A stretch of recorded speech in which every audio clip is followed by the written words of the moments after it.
Hello, I'm Paige Howard, and you are watching Mr. Media.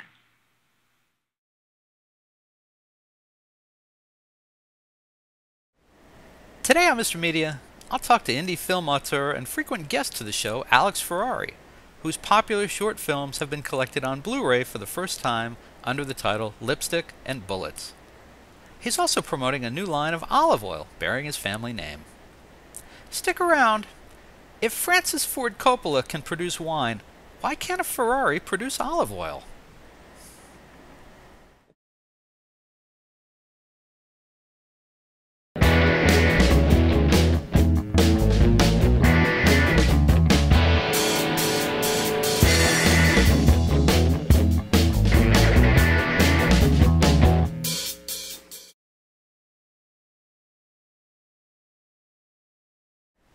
Mr. Media is recorded live before a studio audience of slippery Hollywood producers hoping to grease the skids to make appearances here annually in the new media capital of the world, St. Petersburg, Florida.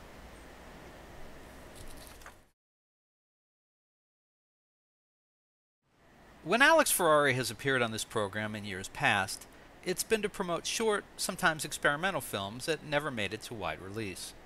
But I like Alex and always found the young filmmaker's work to be explosive and worth talking about, so I kept inviting him back. Good news.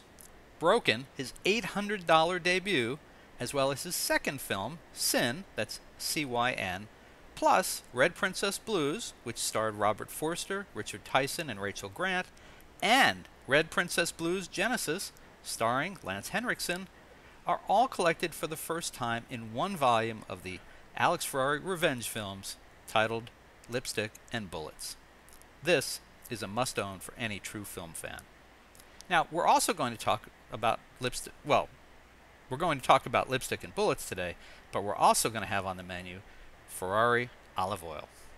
That's right, film director Alex Ferrari has branched out into the production of all things, olive oil. And today we'll find out why. Alex Ferrari, welcome back to Mr. Media. Thank you, Mr. Media. I'm glad to be here. I'm very excited to see all of the films collected in Lipstick and Bullets, but why isn't there a film on the DVD called Lipstick and Bullets? I don't know. I have no idea. We actually just came up with that concept to kind of package it as an anthology, and the name that I came up with was Lipstick and Bullets. I was like, oh, that kind of encompasses everything of all the films on the compilation. So we decided to put that name on it, and it's a cool name. And I actually would like to make a movie called Lipstick and Bullets, but it's a nice compilation name. Yeah, I was going to say it's a great name. I'm surprised you let it go without putting a film to it. Even Well, unfortunately, films do cost money, and I have two 6-month-old twin girls, so it's a little bit rough nowadays. well, I'm thinking you could have saved money by putting lipstick on them. Tiaras Yeah, and we're gonna keep them away from the camera for as long as humanly possible. oh, well, I guess then you don't want them playing with bullets either. Nah, not anytime in the near future. Now, I'm thinking that there will probably be people who will watch or listen to this interview uh, who may be familiar with at least one of your films. Maybe some of them, who may know like Broken, for example, or one of the Red Princess Blues, may not know that there's actually four. So maybe we could talk about each one, kind of tell people what they're about. Best Sure. place I think to start is probably Broken, which you made for, and it still blows my mind, $800. It's actually $8,000, but that's still I thought that was wrong when I saw it, and I just couldn't. Okay, so it was 8,000. it's 8,000. Still But pretty cheap. yeah, for what we did back in 2004, it was a lot of we were able to pull a lot out of it for the money. Yeah, I mean Broken. We're still talking about Broken, and I shot it in 2004 and released it in 2005, and now we're in 2012. And honestly, Broken was the main reason the distributor contacted me. They loved the DVD with all the extras years later, and they said, hey, we want to release this. And then I said, well, I also have 3 other movies, and they also have these stars in it. They're like, what? Okay, let's put a compilation together. So, it's remarkable how Broken has, I mean, I always joke with my collaborators on it because we're still all very good friends. And we're like, we're riding that horse. That horse is still not dead. We're still riding her poor back. She's tired, but she keeps going, and she just keeps coming up again and again and again.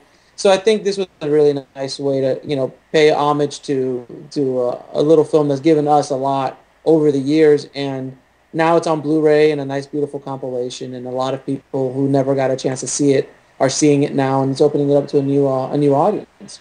Now, the promotional material for Lipstick and Bullets describe these as revenge films. So, Mhm. give Broken some context as a revenge film. Well, it's a revenge film because our main protagonist, Bonnie, is kidnapped by or an old acquaintance of hers, who she has no idea who it is, and he's essentially plotting revenge against her for something that she did to him, but she has no idea what that was. Hmm. So that's how that movie is essentially a revenge flick. Okay. And then the other movies have their we'll talk about that in a little bit. All right.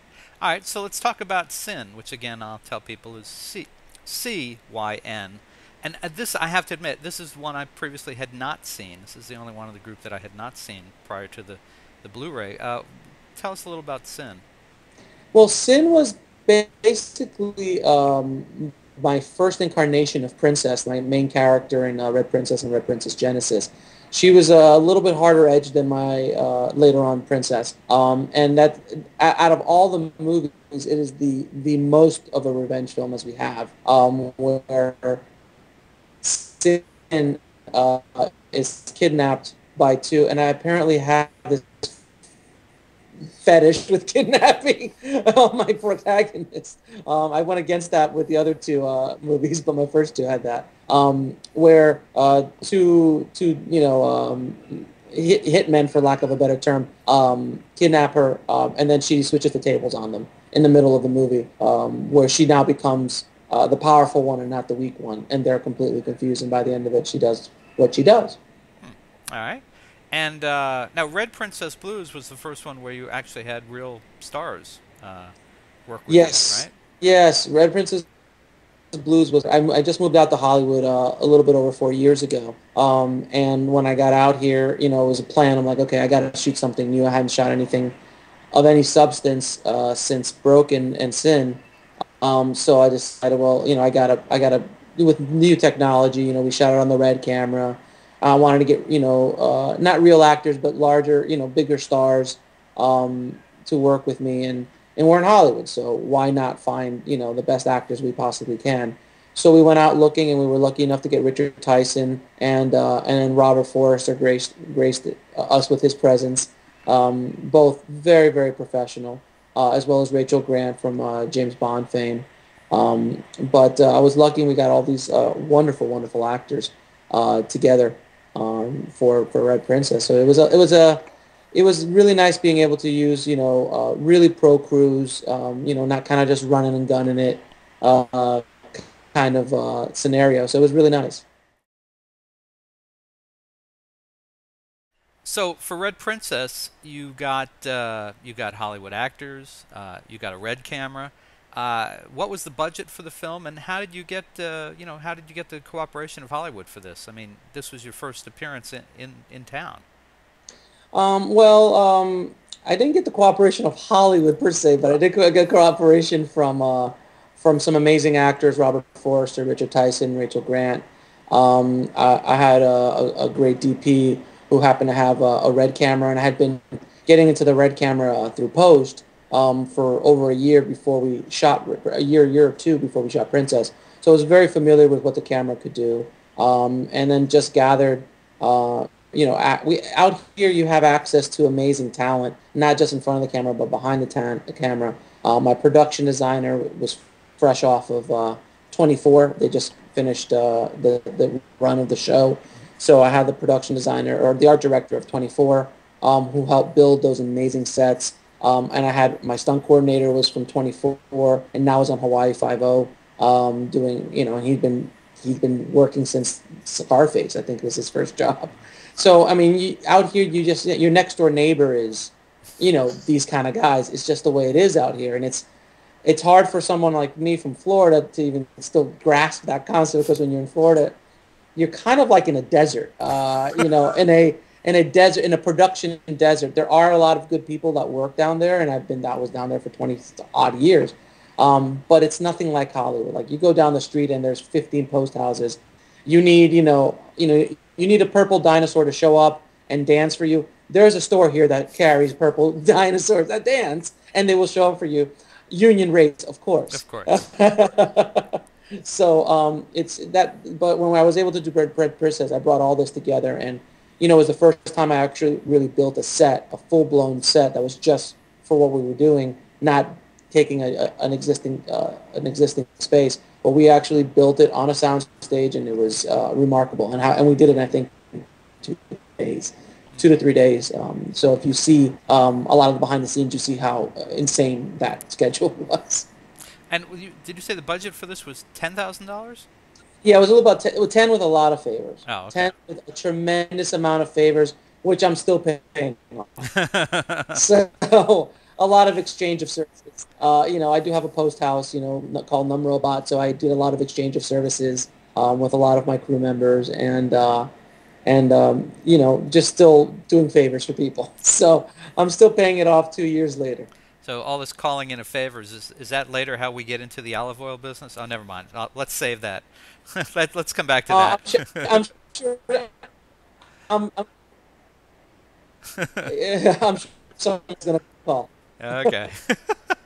All right, and then let's talk about Gotcha. the final film on the collection. It's Red Princess Blues Genesis, and you had Lance Henriksen participated in that one. Yes, Red Princess Genesis. We contacted Lance because I'm a big fan of Lance. Back from Terminator and Aliens, and I'd actually worked on a few of his films in post. Never meeting the man, but just working with people that knew him. So we called him up, and he was very gracious and was very excited about the project. And he came in and did an amazing job. Lance is an ultimate pro. He's been around the block a few times. And he was wonderful to work with. And same with Holly Fields, who's the voice of Princess in the anime. She does a lot of voice for Star Wars video games and Shrek and other big video games, big titles. So it was really great to work with her as well. Now, do you think there'll be another outing for Red Princess, or have you put that aside for?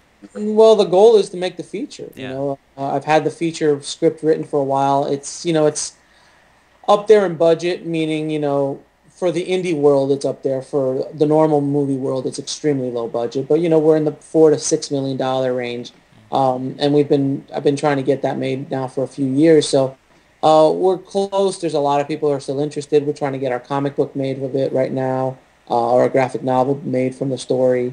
So there's a lot of, Princess is one of those properties that I keep pushing and pushing, and she's my baby, and I want to get her out there.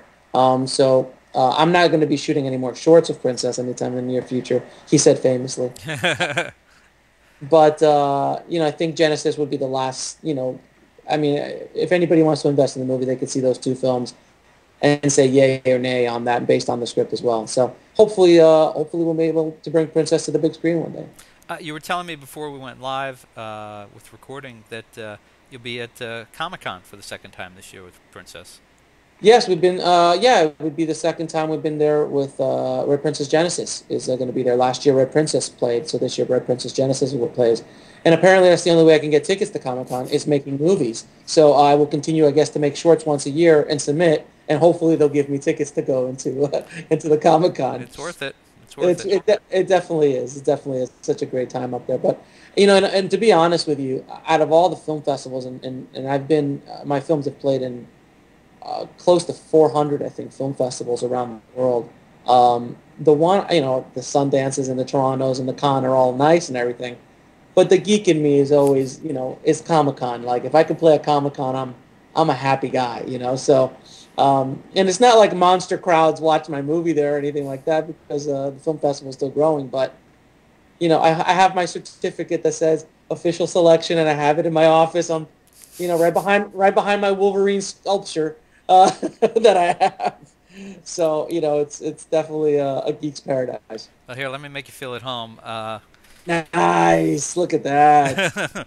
We have Hulk smash. We have Hulk. We have the yellow original Daredevil. There's the second Captain Marvel. There's Kato and the Green Hornet. I thought that was Kato, yeah. Darth Maul is in the back. Of course. And there's a little teeny tiny animation Robin. So just Nice. just to make you Nice. feel at home here. I appreciate that. Thank you. Thank you. So now explain why the last installment of Princess, rather than live action, was anime. My collaborator on that, Dan Cregan, who did all the animation on the film, we decided a while ago to create an anime. You know, he wanted to do an anime, so I said, "Well, why don't we do a princess anime?" He goes, "Okay," and you know, he worked 9 months on it by himself to get it done. His finger actually bled. He drew till he bled. He actually got an infection on his index finger and blew up. I wish I took pictures of it. I Yeah. didn't take any pictures of it. I really wish I would have been great behind the scenes stuff. But he went on and we went on and did that. And then it sat a little while until I got out here. And then I revoiced everything. I redid all the sound and music on it. Our composer, Chris Velasco, who was also the composer of Red Princess Blues, is a giant composer in the video game world. He did God of War. He did all three Gods of War, Tron, G.I. Joe, Teenage Mutant Ninja Turtles. I mean, he's a monster composer for video games. And, you know, I connected with him. We've become very good friends since then. So he was gracious enough to do the score not for just Princess, but also Princess Genesis. Yeah, very nice, very nice. Now, also on the Lipstick and Bullets Blu-ray DVD, in addition to the four short films, is 4 hours of guerrilla film school. I'm guessing that goes back to Broken. Mhm. What else is on the DVD, and who are the extras aimed at? Well, yeah, the Broken originally had around 2 hours and a half, or almost 3 hours of special features. And then when I did Princess, I wanted to give a little bit more updated behind the scenes of how you would make not just Gorilla, but, you know, what we did to make Princess look the way it looked. Mm-hmm. So we show every aspect of that. Also showed the new technologies of the Red camera, what the Red camera can do, color correction, labs, things like that. And all the extras are really aimed at the independent filmmaker, which is what I wanted to do when I did Broken originally. You know, when I was doing Broken, I looked everywhere for behind the scenes or some sort of school. And this is also 2004 at the time, and couldn't find anything that was aimed at my budget level. And it's still very difficult to find things that are aimed at that budget level of 8 to 15 grand or something like that to do a short. Now people are doing features at that budget. I'm not sure how good those features are, but they are doing them at that budget. It's extremely challenging to do it at that budget range and make it look good. I mean, anyone can go out with an iPhone and shoot something, but to make it good, to make it look like a high production value, these are little tricks that I wanted to kind of give out to independent filmmakers. So Lipstick and Bullets is just an extension of what was on Broken. There's some brand new interviews, a brand new content for Broken, for Sin, as well as for Princess and Princess Genesis. So it really is a culmination of everything I've done over the last 7 years, as far as behind the scenes and things like that. All right. And one last question before we move on to Ferrari Olive Oil. You mentioned Numb Robot before. Mhm. Tell folks a little bit about what your company does in case they happen to be in the market. Sure. Numb Robot I've had since 2005. I opened it up right after Broken because I got contacted by so many filmmakers wanting to use our services because they bought the DVD and they saw what we were able to do with little money. So we started getting contacted for visual effects, for post-production services. So I decided to just open up Numb Robot. And Numb Robot is a post-production facility. We're based here in Los Angeles, actually in Toluca Lake, which is right outside of Burbank, which is over the hill from Hollywood. So we're a full facility. We do color correction, visual effects, editorial, online mastering, any deliverables for independent features for, like, you know, your HDSR masters. All, you know, I won't get into technicals, but anything you need: Blu-ray mastering, tape mastering, backups, pretty much anything that's visual that could be done on a film, we can do it, as well as any deliverable things you need as well. And then we have contacts not contacts, but relationships with a lot of audio post houses here in the area that are very indie friendly. So that's what Numb Robot does. All right. Hire the man, folks. He's got a wife and two twin daughters. He could use the work. So Hey, we're here. how We're about our waiting. friend? How about our good friend Alex? So, all right, we got the movie stuff out of the way. Uh, what is a what's a cinematic guy like you doing in the olive oil business? And I'm concerned because it started off, the explanation before had to do with, we talked about favors, and in The Godfather, it was all about favors You and ran. olive oil. So I'm a little concerned about you here. Well, when my twins were born, my wife and I have had a love for olive oil and balsamic vinegars, and just really, we're kind of foodies in that sense. But it all started actually when my wife was pregnant and we wanted to go on a vacation. The last vacation we will take as, you know, dinks, which are double income, no kids. Yeah. So, so we were pregnant, and we wanted to go to the East Coast, but it was too far along in our pregnancy, so we decided to go up to Napa and Sonoma up in Northern California. But my wife and I are strange in the sense that we love vineyards, we love wineries, but neither of us drink. So it's a very awkward, we're the only people in the tasting room that doesn't want to drink anything. We just like being around the process of it, and we're just fascinated by it. So I slowly discovered olive oil is not just like a canola oil or a vegetable oil. It is a very fine-tuned process to create olive oil, very similarly to wine. And obviously, when we got into the balsamic vinegar, they're exactly like doing wine, but with other stages involved. So there's an art to it and a science to it, and we really love that process. So we went up and we did olive oil tastings up in Napa and Sonoma, and we discovered the just amazing different flavors and things like that in regards to, flavored olive oil like basil and blood orange and butter olive oil and all these kind of cool things. And then all these amazing balsamics, which are all flavored like chocolate balsamic and fig and strawberry and mango and all these kind of different flavors. So we loved the world of it. And then we had children. We put everything, we had our fun time. It was great. And then I was sitting around a few months later, dazed without sleep. And I said, well, why don't, it'd be kind of cool if I created my own olive oil, Hey, if The Godfather could do it, why can't I? Everyone says because a lot of people, and I am very happy that they make this correlation. I think you did it in the intro with Coppola and myself as directors. He does wine, I do olive oil. Anytime my name and Coppola can be in the same sentence, I'm gracious, I am humbled, and I will, anytime anyone wants to say that, I'm happy about it. But I'm doing it the opposite way, where Coppola made The Godfather and then opened up a winery.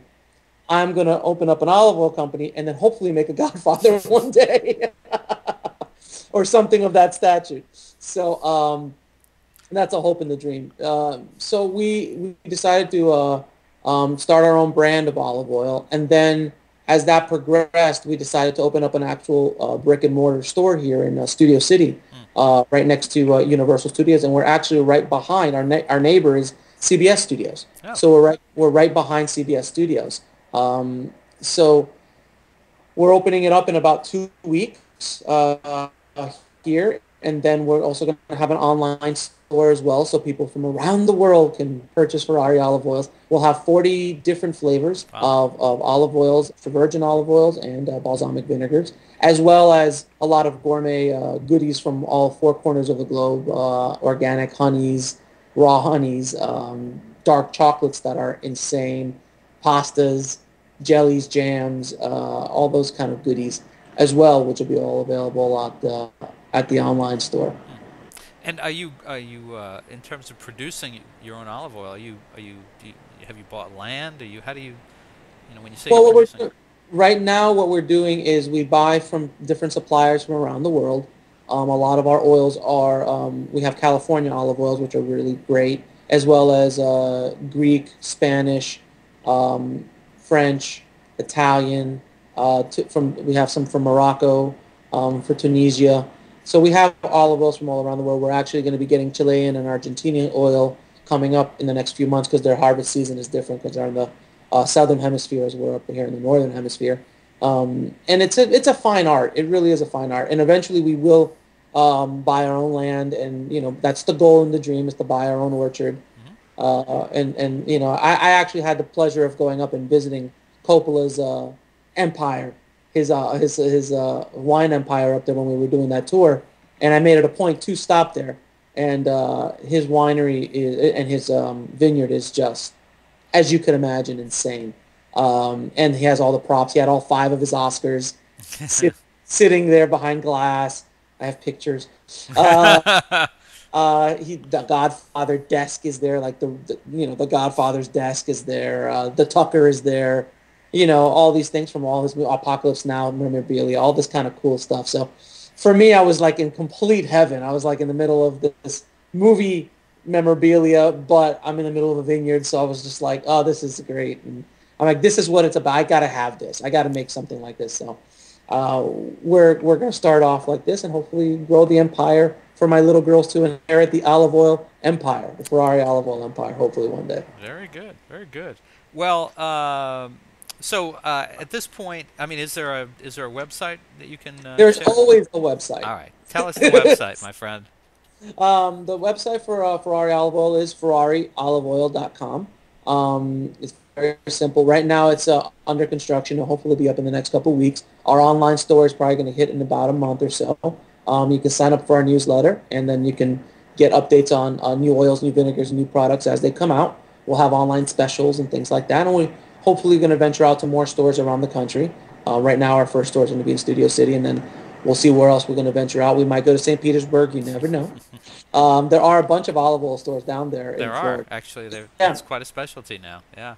Yeah, they're popping up everywhere, really, and it's something that my wife and I really have a passion for because of the health aspects of things. We actually are going to carry it specifically, and to my knowledge, there's no other store in the country that carries them, or very few. Specific olive oil designed for children from Spain, called Peque Oliva, which we're really passionate about because we give it to our children every day. There's a lot of good. Go ahead. I'll look forward to the olive oil tasting bar.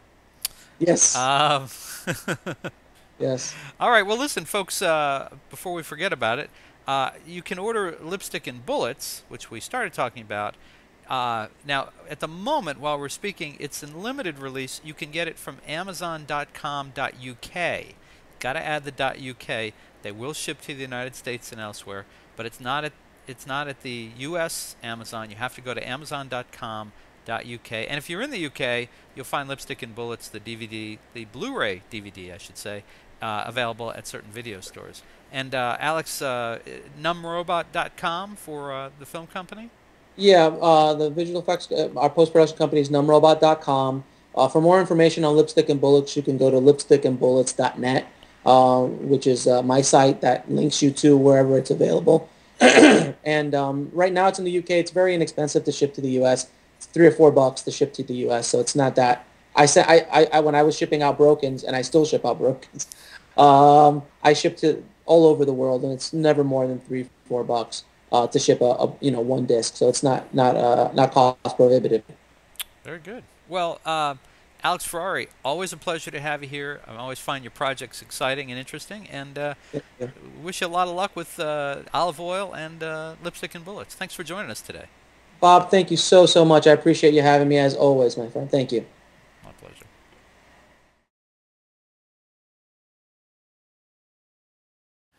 You can see and hear almost 1,000 Mr. Media interviews by visiting our main site, mrmedia.com, mrmedia.com. Or check out the more than 200 video interviews on the Mr. Media radio site on YouTube. And I'd sure appreciate if you'd show some love for Mr. Media's advertisers, including Stitcher. Apple named Stitcher a top 5 news app of 2011. It's a free mobile app for your smartphone or tablet that lets you listen to your favorite shows and discover the best of news, entertainment, and sports on demand. You can listen whenever you want to more than 5,000 shows, get customized recommendations, and discover what your friends are listening to.